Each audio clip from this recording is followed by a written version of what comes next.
साई लीला एक आध्यात्मिक सहवास.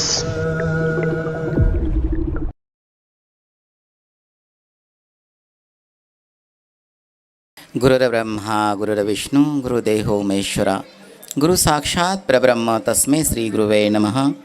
ओम सर्व मंगल मांगल्ये शिवे सर्वार्थ साधिके शरण्ये त्र्यंबके गौरी नारायणी नमस्ते. ओम मनोजवम मारुततुल्यवेगं जितेन्द्रियं बुद्धिमता वरिष्ठं वातात्मजं वानुत्तमुख्यं श्रीरामदूतं शरणं प्रपद्ये. आज ह्या ब्रह्ममय सोहळ्याला सर्व जमलेले धर्मधन भाग्यवान माझ्या मायाभगिनी, छोटे छोटे चिमुकले पुण्यात्मा, सर्वांच्या चरणी कोटी कोटी प्रणाम करतो. खूप आनंद वाटला. आत्ताच आपण आपल्या सर्वांचं हृदय, आपल्या सर्वांचं प्रेम आणि सर्वांचं सहकार्य भाऊसाहेब तांबडे महाराज, भाऊलाल तांबडे महाराज आत्ता किती अंतकरणापासून आपल्या सगळ्यांच्या समोर त्यांनी हृदय त्यांचं एक्सप्लेन केलं. त्यांच्यासाठी एकदा टाळ्या वाजवा जोरात. धर्मधन भाग्यवंतांनो, माझ्या मायाभगिनींनो, हा धर्मसोहळा होत असताना अंतकरणापासून हृदय भरून आलं. आणि ही पावन नगरी, या पावन नगरीमध्ये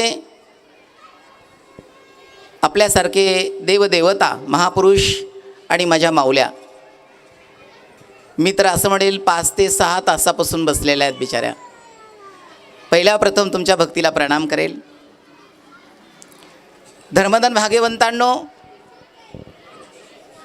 या पावन नगरीचं नाव जरी तळेगाव असेल तर मी असं म्हणेल ही खरंच रामाची अयोध्या आहे. आणि अयोध्याच्या चरणी कोटी कोटी प्रणाम करेल. कारण जिथे अयोध्या आहे रामाची, तिथेच हनुमंतराचं आगमन असतं. जेवढंही भाऊंचं मी कौतिक करल तेवढं कमी आहे. सज्जनांनो, माझ्या मायाभगिनींनो, हे धर्मकार्य करत असताना या गावची पूर्ण मंडळी, म्हणजे माझ्या अयोध्या नगरीची पूर्ण मंडळी जे कार्य करते, तांबडे महाराजांना ज्यांनी हृदयापासून सहकार्य केलं, मग आर्थिक असेल, श्रमदानाचं असेल, प्रेमाचं असेल, आपण धर्मकार्य करत असताना प्रत्येकाचं सहकार्य महत्त्वाचं असतं. ह्या पुण्यभूमीमध्ये हा एवढा मोठा सोहळा होतोय आणि निश्चितच सूर्यचंद्रांना, देवदेवतांना, तीर्थक्षेत्रांना याचा येहवा वाटेल. आणि चित्रगुप्ताच्या रजिस्टरामध्ये हे महापुण्य सोहळा हा भगवंत टिपल्याशिवाय राहणार नाही आहे. सज्जनांनो, बरेच कार्य होतात, बराच खर्च होतो, आपण बरेच लोकांचे सन्मान करतात, आपण त्यांना पुरस्कार देतात. मी असं म्हणेल ह्या धर्मकार्याचा पुरस्कार जर काय असेल तर ज्यांनी हे दिव्य भव्य ही भगवान हनुमंतरायाची ही इमारत बांधलेली आहे आणि ज्यांचं ज्यांचं सहकार्य आहे, सहकार्यानं हे दिव्य भव्य वास्तू आपण बघताय, त्यांच्या चरणी हृदयापासून प्रणाम करेल. आणि आपण सगळे टाळ्या वाजवा. सज्जनांनो, साधू संतांप्रती एवढं समर्पण, एवढं अंतकरण, एवढा भाव मी बघतोय. मी आलो तेव्हापासून प्रत्येक माऊली हात जोडते, प्रत्येक छोटे छोटे चिमुकले येतात, नमस्कार करतात. म्हातारे माणसं आहेत, ते येऊन गर्दीमध्ये नमस्कार करतात. मी तर असं म्हणेल हे पुण्य कार्य करण्यासाठी अनंत जन्माचं काहीतरी पुण्य असल्याशिवाय हा धर्म घडणार नाही आहे. बहुत सुकृताची जोडी म्हणून विठ्ठले आवडी, अनंत जन्माचं पुण्य आहे. आणि महाराज म्हणून हा ब्रह्ममय सोहळा होतोय. धर्मधन भाग्यवंतांनो, साधू संतांकडे बघण्याची दृष्टी आता बदललेली आहे. थोडासा एक्सप्लेन करेल का बरं दृष्टी बदलली. सज्जनांनो, आपल्या सनातन हिंदू धर्मामध्ये 33 कोटी देवता आहेत आणि 3.5 कोटी तीर्थ आहेत. आणि त्या 33 कोटी देवांनी आणि 3.5 कोटी तीर्थाने त्यांच्या शक्ती सामर्थ्याने हा पूर्ण विश्व चालत आहे. ह्या सगळ्यांचं रूप कोण आहे? भगवान श्रीकृष्ण गीतेमध्ये सांगतात, मया अध्यक्षेन प्रकृती सुयते सचराचरम हे तू नाणेन कोणते जगद्दीप परिवर्तते. भगवान परमात्माच्या ह्या अनंत रूपाने या सृष्टीचं कार्य चालत आहे. पंचमहाभूते भगवंताच्या अधीन आहेत. सज्जनांनो, साधूकडे बघण्याचा दृष्टिकोन प्रपंचिक लोक प्रपंचाला कंटाळून, प्रपंचक व्याधीला कंटाळून आमच्यासारखे भगवे कपडे धारण करतात. पहिलेच ते मायावी असतात. एक्सप्लेन करणं फार गरजेचं आहे. व्यासपीठ धर्माचं व्यासपीठ आहे आणि आम्हा साधूंना बोलावंच लागणार आहे, कारण आमच्याकडे बघण्याचा चष्मा तुमचा देवासारखा पाहिजे, तीर्थापेक्षाही पवित्र पाहिजे आणि अंतकरणाच्या भावनेचा, श्रद्धेचा, भक्तीचा पाहिजे. प्रपंचिक माणसं भगवे कपडे धारण करतात, पांढरे कपडे धारण करतात, पिवळे कपडे धारण करतात, वेगवेगळ्या प्रकारचे आहेत. आमच्यापेक्षा जास्त दाढी वाढवतात, आमच्यापेक्षा जास्त मेकअप करतात आणि त्यांचा कामदेवावरती विजय नसतो. आणि एक दिवस ते दुनियाला फसवायला निघालेले असतात. पण भगवंताच्या चरणी, भगवंताच्या सान्निध्यामध्ये, भगवंताच्या इथे न्याय आहे, अन्याय नाही आहे. आणि मग तो काय करतो? लोकांना फसवतो, लुटतो. रात्रीतून ह्याच्या त्या समुद्र पार करून जातो, साधू बनतो. पण साधू होणं, माता माऊल्यांनो, धर्मदान भाग्यवंतांनो, माझ्या अयोध्या नगरीला मी विनंती करेल की साधू होणं सोपं नाही आहे, कारण अग्नीमध्ये प्रवेश करावा लागतो. साधू म्हणजे अग्नीचं स्वरूप आहे. साधू म्हणजे जगदंबेचं रूप आहे. साधू म्हणजे विश्वाचा आत्मा आहे. साधू म्हणजे कल्पवृक्ष आहे. साधू म्हणजे सगळ्यांची माय माऊली आहे. साधू म्हणजे सगळ्यांचं हृदय आहे. साधू म्हणजे सगळ्यांच्या गुरुस्थानी आहे. साधू म्हणजे सगळ्यांची श्रद्धा भक्ती आहे. पण काही लोकांनी प्रपंचिक गोष्टी सोडून साधू झाले. 10 वर्षे 20 वर्षे खूप पैसा समाजाला लुटलं, पैसा मिळवला आणि एक दिवस प्रपंचिक जीवन त्यांचं जगाला फसवल्यामुळे त्यांच्या प्रपंचिक जीवनानं त्याला भगवंतानं क्षमा केली नाही आणि त्या लोकांच्या काही चुका कामवासनेच्या समाजापुढे आल्या आणि त्यांनी भगवा कपडा धारण केला. फक्त भगवा कपडा पाहिला, ते प्रपंचिक जीवन त्यांचं पाहिलं नाही. म्हणून मला या व्यासपीठावर सांगावं असं वाटतं. कारण आपण सगळ्यांनी साधू संताबद्दल, आता मोबाईलचा, इंटरनेटचा, व्हॉट्सअपचा जमाना आहे, जरूर चांगलं घ्या, वाईट घेऊ नका. सगळ्यात महत्त्वाची गोष्ट आहे, मुळात साधू भगवान परमात्मा सांगतात, यदा यदा हि धर्मस्य ग्लानिर्भवति भारत अभित्थानं धर्मस्य तदात्मानं सृजाम्यहं परित्रणाय साधूनां विनाशाय च दुष्कृतं धर्म संस्थापनार्थाय संभवामि युगे युगे. आपल्या धर्मगीतेमध्ये भगवान परमात्माने मी केव्हा केव्हा जन्माला येतो, तर जेव्हा जेव्हा धर्म लंगडा होतो, स्त्रियांवरती अन्याय होतो, चिमुकल्या मुलींवरती अन्याय होतो, निसर्गावरती अन्याय होतो, नदीचं पाणी खराब होतं, प्रदूषण वाढतो, साधू संतांचा सन्मान होत नाही, आई वडील वृद्धाश्रमामध्ये जातात, गाईला चारा मिळत नाही, चोऱ्या होतात, प्रत्येक जीव धोक्यात असतो, सुरक्षित नसतो, धर्म बुडत असतो. जसा आज आपण ह्या दिव्य भव्य हनुमंतरायाच्या मंदिराचा जो जीर्णोद्धार केलेला आहे आणि तसा समाजाचा जीर्णोद्धार करण्यासाठी साधू संत येत असतात. म्हणून सज्जनांनो, साधू संत म्हणजे भगवंताच्या रूपात येत असतात. भगवंत साधू संतांचं रूप घेऊन या पृथ्वीचं, सृष्टीचं आयोजन नियोजन करत असतो. म्हणून आपण सगळ्यांनी साधू महात्म्याकडे बघताना आपली दृष्टी मात्र पवित्र असली पाहिजे. आज एवढा दिव्य भव्य मोठा कार्यक्रम झाला. सज्जनांनो, या ब्राह्मण देवतांनी इतके सुंदर मंडल मानलेले आहेत. प्रत्येक देवताचं मंडल आहे आणि वेदांच्या घोषामध्ये शास्त्रोक्त पद्धतीनं होम हवन यज्ञ सगळ्या गोष्टी करून आज देवता किती आनंदानं स्थापन केलेल्या आहेत. सज्जनांनो, मंदिर बांधणं सोपं आहे, पण त्या मंदिरामध्ये ज्या मूर्त्या आहेत ना, त्यांची पूजा करणं फार अवघड आहे, साधना आहे. आपल्या सगळ्यांवरती जबाबदारी आहे माऊल्यांनो. आपल्या सगळ्यांमध्ये महापुरुषांना जबाबदारी आहे. कारण हे दिव्य भव्य जी इमारत भगवान परमात्माची उभी राहिलेली आहे, तर ह्या देवदेवता आहेत, तर यांचं रोज पूजन करणं, नामस्मरण करणं, या मंदिराच्या आजूबाजूची स्वच्छता ठेवणं, मोठे मोठे इथे वृक्ष लावणं, इथं पाण्याची सुख सुविधा करणं, मंदिराचा परिसर स्वच्छ असेल तर प्रत्येक वृद्ध माऊली असेल, माझा महापुरुष असेल, छोटे चिमुकले लेकरं असतील, आल्याच्या नंतर इथल्या झाडांनी त्यांना उपदेश केला पाहिजे, इथल्या स्वच्छतेने उपदेश केला पाहिजे आणि इथल्या देवदेवतांनी त्यांना सात्विक ऊर्जा दिली पाहिजे. आज आपल्या सगळ्यांवरती जबाबदारी आहे, कारण आता आपल्या सगळ्यांकडे भगवंतासाठी वेळ राहिलेला नाही आहे. भगवंताच्या भजनासाठी आपल्याकडे वेळ राहिलेला नाही आहे. आपला जो काही होता वेळ, संसारिक माणसाकडे तर वेळ नसतोच पहिल्यापासून, पण जो वेळ होता तोही थोडासा मोबाईलमध्ये आपण टाकलेला आहे. घरामध्ये चार लोक असतील, नवरा बायको आणि 2 मुलं, तर 8 मोबाईल आहेत. आता टाळ्या नाही वाजणार,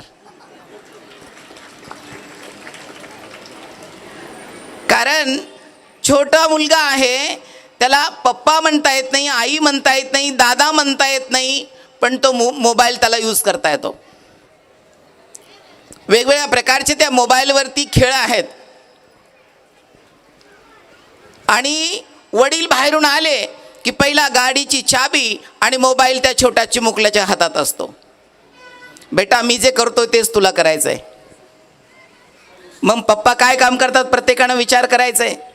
सज्जनांनो, आपल्याला सहज वाटत असेल, पण साधू सहज बोलतात, पण ते आपल्या अंतरंगाचा ज्ञान उपदेश असतो. मोबाईलपासून सावध राहा. मोबाईल मेंदूवरती परिणाम करत आहे, मोबाईल डोळ्यावरती परिणाम करत आहे, मोबाईल कानावरती परिणाम करत आहे, मोबाईल आपल्या हातापायावरती परिणाम करत आहे. लोकांना 25-30 वर्षाचे मुलं टकले झालेले आहेत. 22-23 वर्षाच्या मुलाला ऐकू येत नाही आहे. 5-10 वर्षाच्या मुलाला चष्मा आहे. तुम्हाला असं वाटत असेल गुरुदेव काहीतरी बोलताय, पण हे तुम्हाला सगळ्यांना माहीत आहे.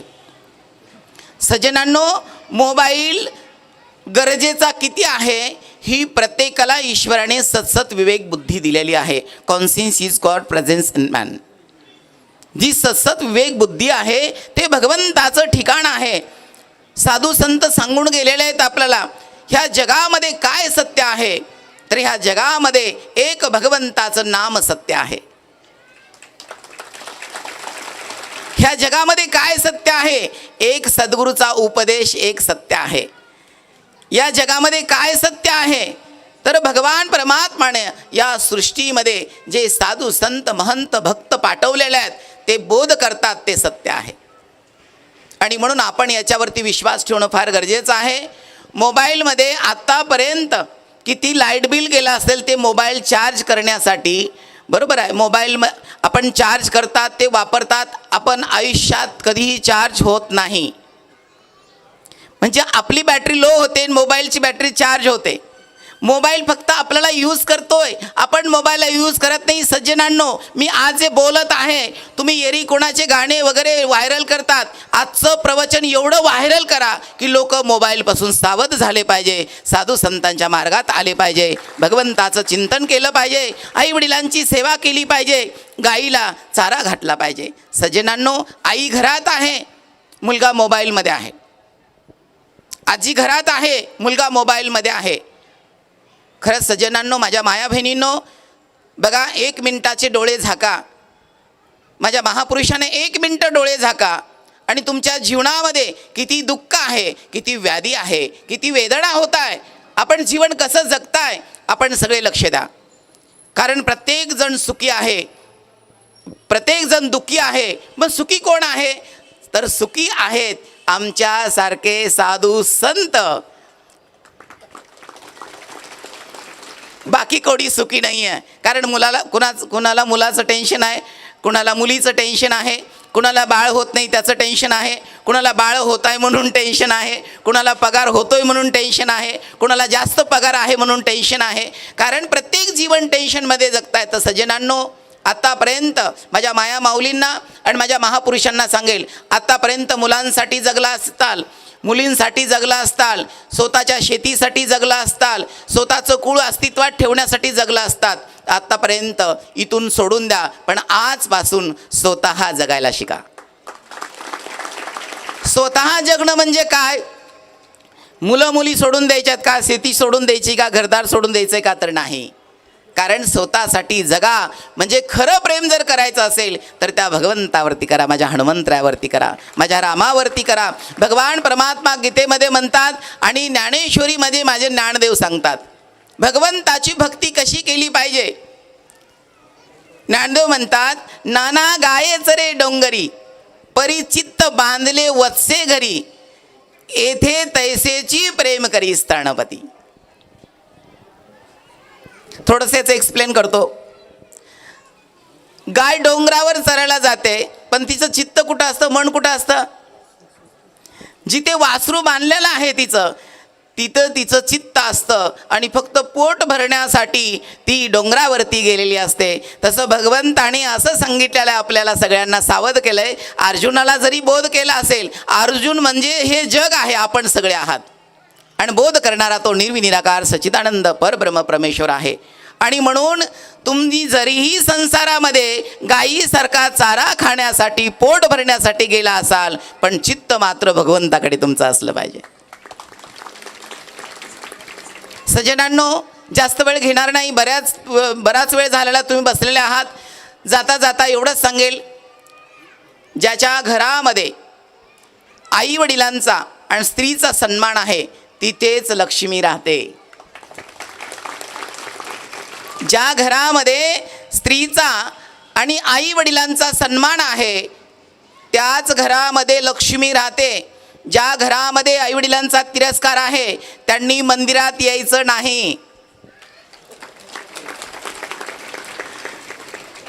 का बरं टाळ्या वाजवताय तुम्ही?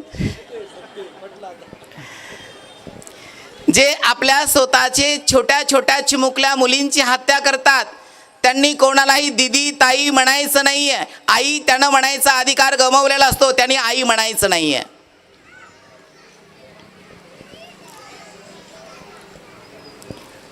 जे लोक दारू पिऊन घराच्या बाहेर आईवडिलांना काढतात तर त्यांनी आईवडिलांच्या घरात राहायचं नाही. सज्जनांनो, आई वडिलांची सेवा करा. छोट्या छोट्या चिमुकल्या मुली आहेत ना, जेवढा तुम्हाला मुलगा महत्त्वाचा वाटतो माझ्या माऊल्यांनो, त्या मुलापेक्षा 1000 पटीनं मुली महत्त्वाच्या आहेत. आज ते बाळ, आता तरी सरकारने बंदी आणलेली आहे, ते बाळ तपासण्यासाठी. तरी भरपूर लोक चोऱ्या करत असतील, आपण काय त्यांच्या मागं लागणार आहोत? आपल्याला काही तो कामधंदा नाही आहे, आपल्याला धंदा आहे भगवंताचं भजन करायचं आहे, समाजाचं प्रबोधन करायचं आहे. सज्जनांनो, आता तरी बंदी आलेली आहे ते तपासण्यासाठी. ज्या लोकांना मुलं हवे आहेत त्या लोकांनी आईवडिलांची किती सेवा केली, आईवडिलाप्रती त्यांचं हृदय काय म्हणतंय त्यांनी एकदा तपासून बघावं. मुली दोन्हीही घरं चालवतात. ती छोटीशी चिमुकली लहानपणापासून आईवडिलाच्या आदेशाप्रमाणे वागते, भावाच्या आदेशाप्रमाणे वागते. इथून सासरी गेल्याच्या नंतर नवऱ्याच्या आदेशाप्रमाणे वागते, सासू सासऱ्यांच्या आदेशाप्रमाणे वागते, नंदाच्या दिरा जावांच्या आदेशाप्रमाणे वागते. आणि समाजामध्ये अगदी बंधनामध्ये बांधून टाकलेली ती माऊली, ती मुलगी आहे, तीच आई आहे. सज्जनांनो, तरीही ती साधना करत असते. माझ्या आईवडिलांचं नाव मला कमवायचं आहे, माझ्या नवऱ्याचं नाव मला कमवायचं आहे. आणि मुलगा तुम्हाला लग्नाच्या अगोदरही त्रास देतो, लग्न झाल्याच्या नंतरही त्रास देतो, आणि म्हातारे झाल्याच्या नंतर तर घरात पण ठेवत नाही. आता नाही टाळ्या वाजणार. हा, ज्यांचं मुलांवर जास्त प्रेम आहे म्हणून टाळ्या वाजल्या नाही आहे. चला ठीक आहे.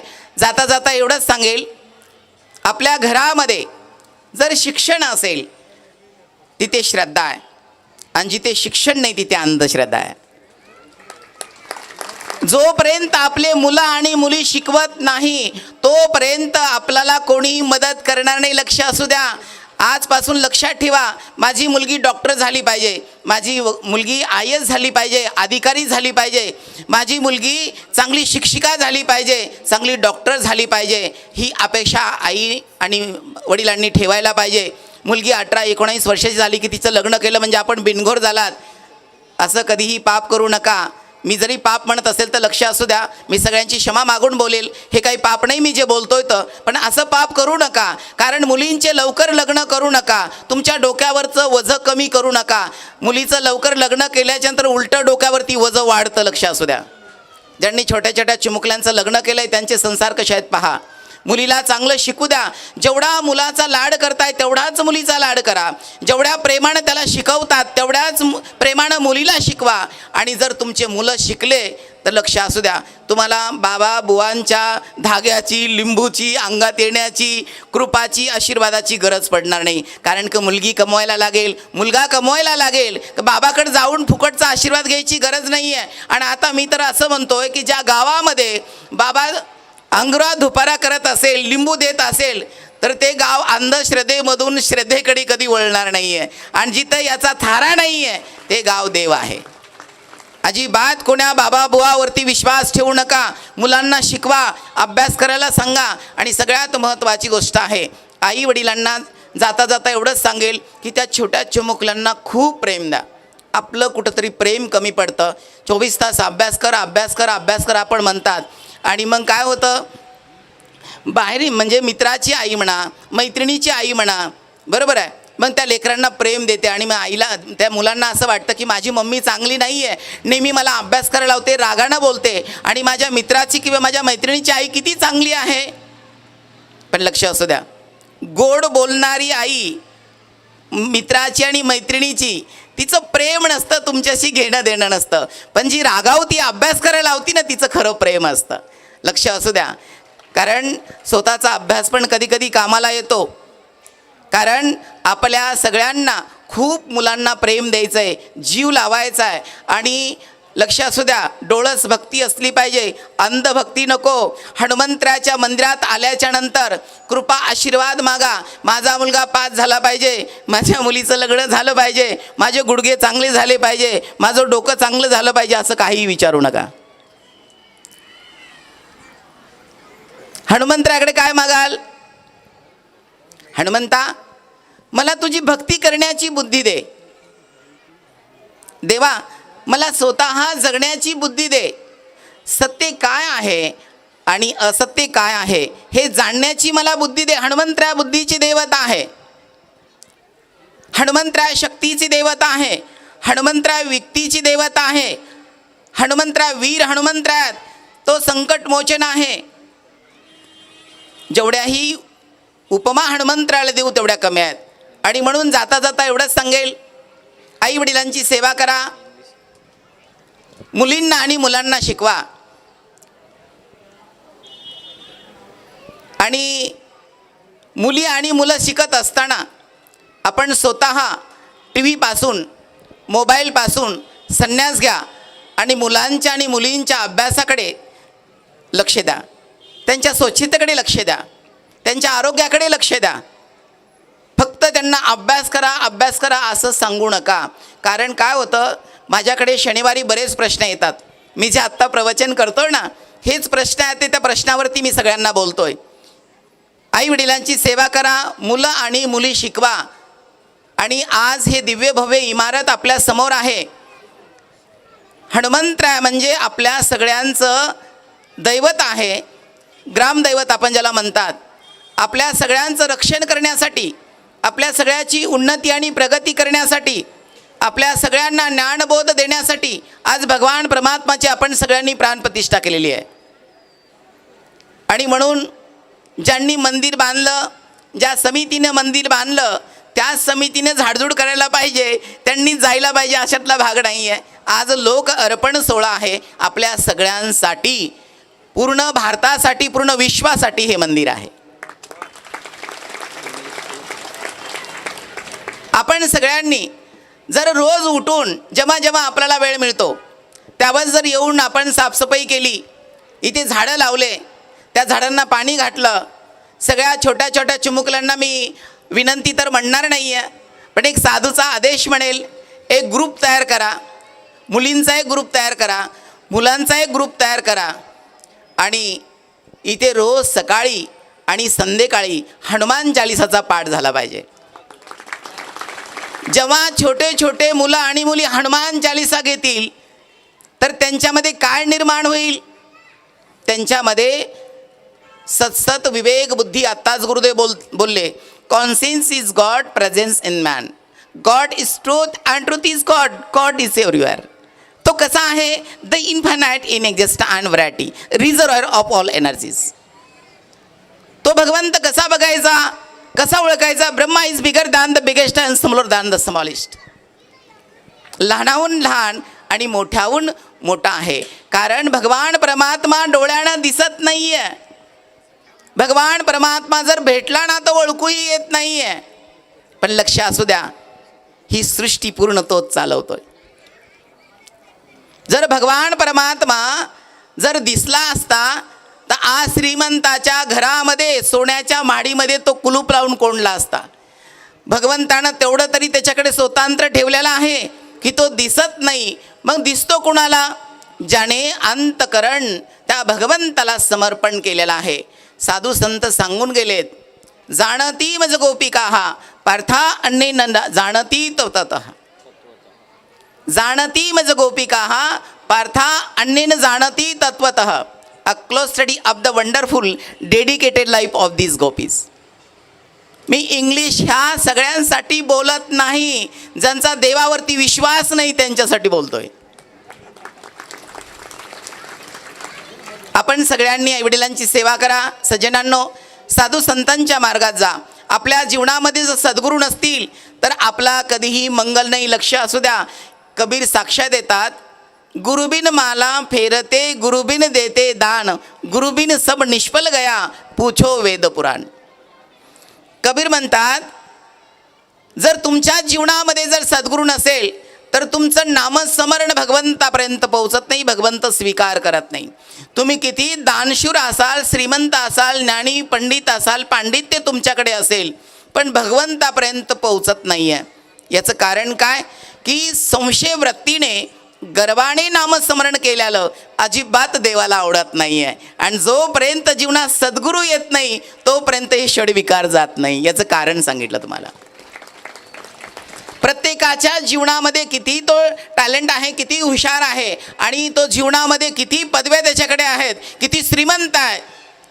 जो मनुष्य देवाच्या सृष्टीमध्ये जो जन्माला आलेला आहे त्याला एका आध्यात्मिक गुरुची गरज असते. म्हणून आपण आज सगळ्यांनी लक्षात ठेवायला पाहिजे, जर सद्गुरू असेल आपण डायरेक्ट देवाला बोलू शकत नाही आहे, तेवढी आपली भक्ती मोठी नसते. आपण डायरेक्ट देवाला सांगू शकत नाही आहे. म्हणून आपलं मन हलकं करण्यासाठी, आपल्या जीवनामध्ये चांगले निर्णय घेण्यासाठी, भगवंताची भक्ती करण्यासाठी एका आध्यात्मिक गुरुची गरज असते. म्हणून आपल्या साधू संताकडे बघण्याचा चष्मा निर्मळ असला पाहिजे. सज्जनांनो, मी जाता जाता एवढंच सांगेल, या माझ्या अयोध्या नगरीमध्ये पाण्याची सुखसुविधा असली पाहिजे, गावामध्ये स्वच्छता चांगली असली पाहिजे, गावामध्ये शिक्षण चांगलं असलं पाहिजे, शाळेमध्ये गावामध्ये जास्त झाडं असले पाहिजे, गावामध्ये चांगला पाण्याचा साठा असला पाहिजे, गावामध्ये सर्व नागरिकांचं आरोग्य चांगलं असलं पाहिजे, मुलं सुदृढ असले पाहिजे, मुलांना वेगवेगळ्या प्रकारचे खेळ शिकवले पाहिजे, मुलांना हनुमंतरायाच्या रामायणामधल्या जे कार्याच्या लीला आहेत त्या मुलांना सांगितल्या पाहिजे. अध्यात्म छोट्या छोट्या चिमुकल्याला शिकवलं पाहिजे. एखादा छोटासा चिमुकली जर इंग्लिशची पोएम म्हणत असेल तर आईवडिलांना फार आनंद होतो. पण सज्जनाला लक्ष असत सुद्धा, जेवढा तुम्हाला आनंद होतो ना, पुढं ते लोक दुःखही तुम्हाला देतात, आपण सगळे जाणतात. त्याच्यासाठी जर एखादा गायत्री मंत्र जर चिमुकल्याच्या मुखातून आला तर याचा प्रचंड आनंद होईल. आपल्या छोट्या छोट्या मुलांना गायत्री मंत्र शिकवा, हनुमंतरायाचे मंत्र शिकवा, देवदेवतेचे मंत्र शिकवा आणि छोट्या छोट्या मुलांना आणि मुलींना राजा शिवछत्रपतीच्या डॉक्टर बाबासाहेब आंबेडकरांच्या गोष्टी सांगा. हे चरित्र त्यांच्यासमोर एक्सप्लेन करा इतिहास त्यांच्या समोर मांडा, इतिहास त्यांना वाचायला लावा. आणि महापुरुष ज्यांनी ह्या देशासाठी पूर्ण आयुष्य योगदान दिलं, देशाची संस्कृती आणि धर्म मानवतेचा टिकावा म्हणून ज्यांनी पूर्ण आयुष्य समर्पण केलं, अशा महापुरुषाचे चरित्र छोट्या छोट्या चिमुकल्यांना आपण ऐकू घालायला पाहिजे. आपण महिन्यानी 4 महिन्यांनी एखादे साधू संत बोलवायला पाहिजे, व्याख्यान ठेवायला पाहिजे, सत्संग ठेवायला पाहिजे. आणि त्याच्यातून आपल्याला एक असं म्हणेल मी की एक चांगली पॉझिटिव्ह एनर्जी मिळेल, चांगली ऊर्जा मिळेल आणि आपली नवीन पिढी चांगली तयार होईल. आणि एवढंच लक्षात ठेवा, आपल्या गावातला म्हणजे आपल्या अयोध्या नगरीतला प्रत्येक मुलगा गव्हर्मेंट सर्व्हिसला लागला पाहिजे आणि आपल्या सगळ्यांचे प्रयत्न असले पाहिजे. आणि छोट्या छोट्या मुलांकडे अभ्यासासाठी लक्ष द्या. कोणत्याही बाबाकडे जाऊन लिंबू आणू नका, कोणत्याही बाबाकडे जाऊन धागा बांधू नका, कोणत्याही बाबाकडे जाऊन अंगात आणून घेऊ नका. अंगात आलंय म्हणून देवीच्या मंदिरात जाऊन गर्दी करू नका. खरी देवी तर आपली आई असते, खरी देवी तर आपली बहीण असते, खरी देवी तर आपली धर्म आणि संस्कृती असते, खरी देवी तर आपली विवेक बुद्धी असते, खरी देवी तर आपलं कर्म असतं आणि खरी देवी आपले ज्ञान असतं. सर्वांना रामकृष्णारी जय श्रीराम. कोणाचं मन दुखलं असेल तर हृदयापासून क्षमा माझ्या माया माऊलींना.